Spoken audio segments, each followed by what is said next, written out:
आप सभी को स्वतंत्रता दिवस की बहुत बहुत शुभकामनाएं। और आज 15 अगस्त 2022 को जब आपके घर पर एक ऐसा अखबार आता है जो आपको ये बताता है कि आखिर 15 अगस्त 1947 को फ्रंट पेज कैसा था, कैसी खबरें थी, क्या क्या छपा था, तो एक अलग तरह की एक्साइटमेंट हो जाती है। The Hindu, thank you so much, क्योंकि आज जब हिंदू अखबार हमारे घर पे आया है तो आज का जो अखबार है वो तो आगे की तरफ आपको दिखेगा, लेकिन जो उसका फ्रंट पेज है वो उन्होंने बनाया है 15 अगस्त 1947 पे जो छपा था वो। तो मैं आपको एक एक करके थोड़ा बताती हूँ। पूरा अखबार तो नहीं पढ़ के बताऊंगी क्योंकि बहुत कुछ है, लेकिन इसमें से बहुत इंपॉर्टेंट चीजें जो क्या समझ सकते हैं, क्योंकि मैं आपको बताऊं history can never be understood if it's not seen from that particular time. तो आप जब तक उस समय पर अपने आप को नहीं लेकर जाएंगे और समझेंगे, तब तक आपको आज 2022 में, और शायद उन सभी लोगों को जिनको शायद ज्यादा कुछ पता नहीं है, उनको पता ही नहीं चलेगा कि उस समय पे क्या क्या चीजें हम लोगों ने महसूस की थी, वो एक फीलिंग क्या थी। तो सबसे पहले देखिए, free India is born.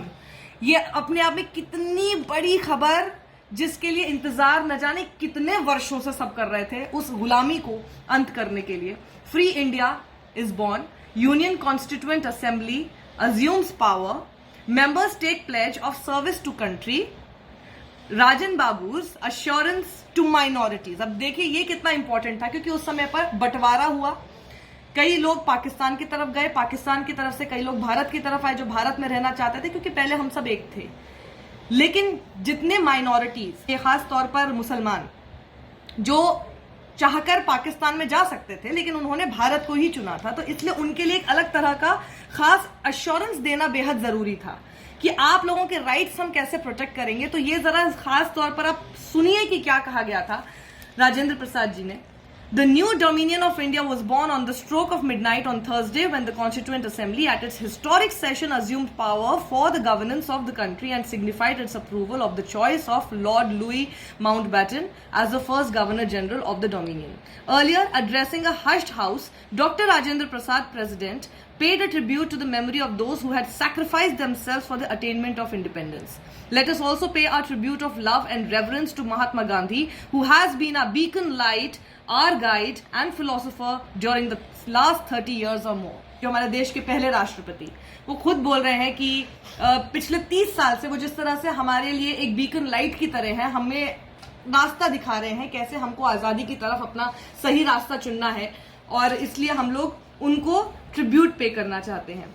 Dr. Rajendra Prasad assured the minorities in India that they would receive fair and just treatment। ये assurance दिया गया उनको कि वो लोग सब, ये देखिए यहाँ पे लिखा हुआ है कि उन सबको फेयर और जस्ट ट्रीटमेंट मिलेगा, बिल्कुल इक्वल उनको माना जाएगा। They will enjoy all the rights and privileges of citizenship. नागरिकता के सारे अधिकार वो लोग यहाँ पर रहकर एंजॉय कर सकते हैं। And will be expected in their turn to render loyalty to the country. और उनसे यही उम्मीद की जाती है कि वो देश को भी अपनी पूरी लॉयल्टी देंगे, in which they live, and to its constitution, हमारे देश के संविधान और देश की तरफ लॉयल भी रहेंगे। We are embarking on a great task and we shall do our best to serve it.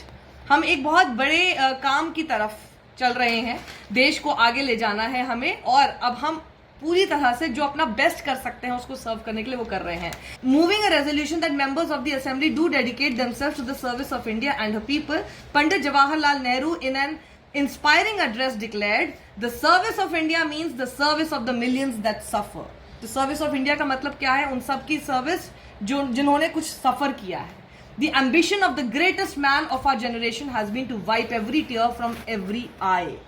हर उस आंख से हर आंसू को मिटाने का हमारा सपना है।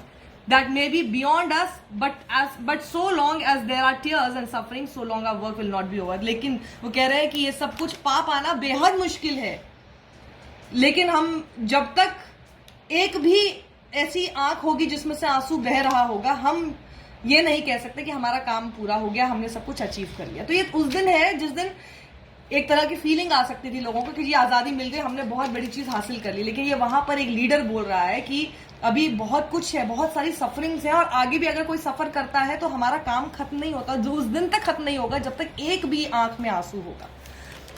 The resolution was passed unanimously and members took the pledge at the stroke of 12 after accepting the national flag presented by Mrs. Hansa Mehta on behalf of the women of India. The assembly adjourned to meet again on Friday morning, और फिर उसके बाद adjourn किया गया मिलने के लिए। देखिए मैं आपको हेडिंग्स बताती हूँ कि क्या क्या चीजें छपी थी। ग्रीटिंग्स टू पाकिस्तान छपा, लेकिन उसकी शुरुआत में थोड़ी सी आपको पढ़ के बताती हूँ कि उस वक्त वो एक किस तरह के एहसास था, क्योंकि देश तो एक ही था और जब वो टुकड़े हो जाता है और वो दूसरी तरफ एक चला जाता है, वहां आपके अपने कितने लोग उस तरफ चले जाते हैं, तो एक मायूसी तो होती है। और उसी बात का जिक्र उसमें उन्होंने किया है कि अगर किसी अनजान शख्स के साथ भी आप थोड़े दिन के लिए भी रहते हो और वो आपको छोड़ के जा रहा होता है तो भी आपको दुख होता है। तो ये तो अपना ही देश था, अपनी ही मिट्टी थी, अपने ही लोग थे, और जब ये आपसे छूट कर जाते हैं तो मैं बहुत ऑनेस्टली कहूंगा कि मैं बहुत ज्यादा दुख से भरा हुआ हूँ। तो ये देखिए, greetings to Pakistan, the country which was made by God and nature to be one. भगवान ने और प्रकृति ने ही जिस देश को एक होने के लिए बनाया था, आज वो डिवाइडेड है। Separation from near and dear ones, अपने ही कुछ खास लोगों से जब आप सेपरेट होते हो हमेशा दुखदाई होता है। मैं झूठ बोलूंगा अगर मैं ये कहूंगा कि मुझे इस वक्त इस बात का दुख नहीं हो रहा। मैं कन्फेस करना चाहता हूं कि इस वक्त मैं एक सेंस ऑफ सॉरो फील कर रहा हूं because of the separation, but I wish to send on your behalf and my own our greetings. लेकिन तब भी हम लोग अपनी तरफ से शुभकामनाएं देना चाहेंगे, गुड विशेस देना चाहेंगे उनकी सक्सेस के लिए, उनको बेस्ट ऑफ लक कहेंगे पाकिस्तान की उस सरकार को जो कि बनेगी, जहां पर पाकिस्तान के लोग रहेंगे, which till today has been a part and parcel of ourselves, जो कि आज तक हम लोगों का एक हिस्सा था। तो हम जाते जाते उनको भी शुभकामनाएं तो देंगे। Assurance to minorities, members take oath, कैसे मेंबर्स ने ओथ लिया। Indian auxiliary forces disbanded, tribute to Gandhi ji, let us also pay tribute to love and reverence of to Mahatma Gandhi, who has been a beacon light, a guide and philosopher during the last 30 years or more. उन्होंने हमको उस एहसास से बाहर निकाला था जब हम लोग एक तरह से शायद होपलेस हो गए थे, और तब उन्होंने हमें बताया, उस स्पिरिट में झोंका उन्होंने हमें और हमें साथ खड़े रखा ताकि हम लोग न्याय ले सकें, to claim a birth right, अपना स्वराज ले सकें, फ्रीडम मांग सकें, and placed in our hands the matchless and unfailing weapon of truth and non violence, और अहिंसा का रास्ता हमें दिखाया। तो ये वो अखबार है, और देखिए ये बहुत क्यूट सा नोटिस है। Our office will be closed on Friday August 15 on account of Independence Day. Consequently, there will be no issue of The Hindu bearing the date Saturday, August 16, 1947. The Hindu के मैनेजर की तरफ से ये notice रखा गया कि कल हमारा अखबार नहीं आएगा, आज हम लोग आराम करेंगे, छुट्टी है। और यानी फ्राइडे को था इंडिपेंडेंस डे हमारा पहला, और अगली दिन जो था, जो कि शनिवार था, उस दिन के लिए अखबार नहीं आना था। तो ये मुझे लगता है बहुत अच्छा एक फ्रेम करने के लिए, संभाल कर रखने के लिए एक ऐसा फ्रंट पेज है जो द हिंदू ने अपने सभी उन सब्सक्राइबर्स को दिया है जिनके घर लगातार हिंदू आता है। Thank you so much, and this was the best thing to read today. उस दौर में जाना, उस दौर को समझना, उस दिन कैसा अखबार छपा था वो जानना बेहद ही एक्साइटिंग है। आप सभी को अमृत महोत्सव की बहुत बहुत शुभकामनाएं। लेकिन जाते जाते मैं सिर्फ इतना कहना चाहती हूँ कि जितने बलिदान हुए हैं, जितना संघर्ष हुआ है इस आज़ादी को पाने के लिए, उसको नहीं भूलना है।